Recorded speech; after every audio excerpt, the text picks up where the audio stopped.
Asia కప్లో మరోసారి భారత్ అదరగొట్టింది. ఓటమి లేకుండా దూసుకుపోతుంది. సూపర్ 4 మ్యాచ్ల్లో భాగంగా బంగ్లాదేశ్తో జరిగిన కీలక మ్యాచ్లో 41 పరుగులతో గెలిచింది. తాజా విజయంతో భారత్ జట్టు ఆసియా కప్లో ఫైనల్కు దూసుకెళ్లింది.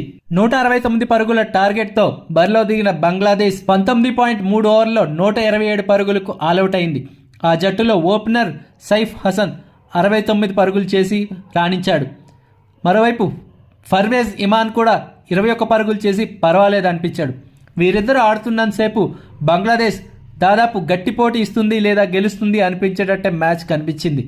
కానీ తర్వాత బ్యాట్స్మెన్ అంతా ఘోరంగా విఫలమయ్యారు. అందరూ సింగిల్ డిజిట్కే పెవిలియన్ చేరారు. భారత్ బౌలర్లలో కుల్దీప్ 3 వికెట్లు తీసి రాణిస్తే వరుణ్ చక్రవర్తి 2, బుమ్రా 2, అక్షర్ పటేల్, తిలక్ వర్మ ఒక్కో వికెట్ సాధించారు. అంతకుముందు టాస్ ఓడి బ్యాటింగ్ దిగిన టీమిండియా నిర్ణీత 20 ఓవర్లలో 6 వికెట్ల నష్టానికి 168 పరుగులు చేయగలిగింది. ముఖ్యంగా ఓపెనర్ అభిషేక్ శర్మ 37 బంతుల్లో 6 ఫోర్లు 5 సిక్స్లతో మరోసారి చెలరేగాడు.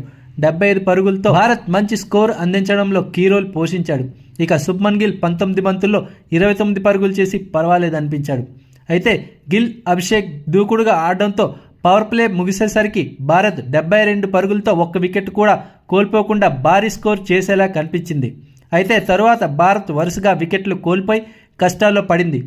శివం దూబే ప్రమోషన్ పొంది వన్డౌన్లో వచ్చిన శివం దూబే 2 పరుగులకే అవుట్ అయ్యాడు. ఇక కెప్టెన్ సూర్యకుమార్ యాదవ్ మరోసారి ఫెయిల్ అయ్యాడు. కేవలం 5 పరుగులకే వెనుదిరిగాడు. ఇక తిలక్ వర్మ గత మ్యాచ్లో రాణించిన తిలక్ వర్మ 5 పరుగులకే ఇలా వచ్చి అలా వెళ్ళిపోయాడు. ఇక మళ్ళీ ఒత్తిడిలో పడుతున్న భారత్ను హార్దిక్ పాండ్యా కాస్త నిలబెట్టాడు. 29 బంతులు ఆడిన హార్దిక్ పాండ్యా 38 పరుగులు చేశాడు. ఇక అక్షర్ పటేల్ అజేయంగా 10 పరుగులతో నిలిచాడు. దీంతో భారత్ 168 పరుగుల గౌరవప్రదమైన స్కోర్ చేసింది.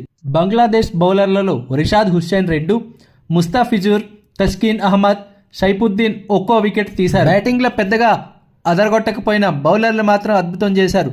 బంగ్లాదేశ్ని స్వల్ప స్కోర్కే కట్టడి చేశారు. దీంతో భారత్ ఖాతాలో మరో విజయం దక్కింది. గ్రూప్ దశలో అన్ని మ్యాచ్ల్లో విజయం సాధించింది. ఇక సూపర్ 4లో అయితే పాకిస్తాన్ మీద, ఇటు బంగ్లాదేశ్ మీద వరుసగా 2 విజయాలతో ఫైనల్కి దూసుకెళ్లింది. సో భారత్తో ఫైనల్ ఆడేదెవరనేది త్వరలో తేలనుంది.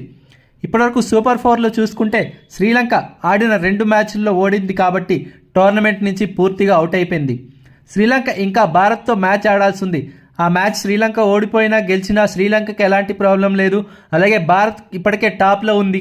సో భారత్ ఎలాగో ఫైనల్కి చేరింది, శ్రీలంక అవుట్ అయింది కాబట్టి అది కేవలం నామమాత్రపు మ్యాచే కావు. బంగ్లాదేశ్, పాకిస్తాన్ మరో మ్యాచ్ ఆడాల్సి ఉంది.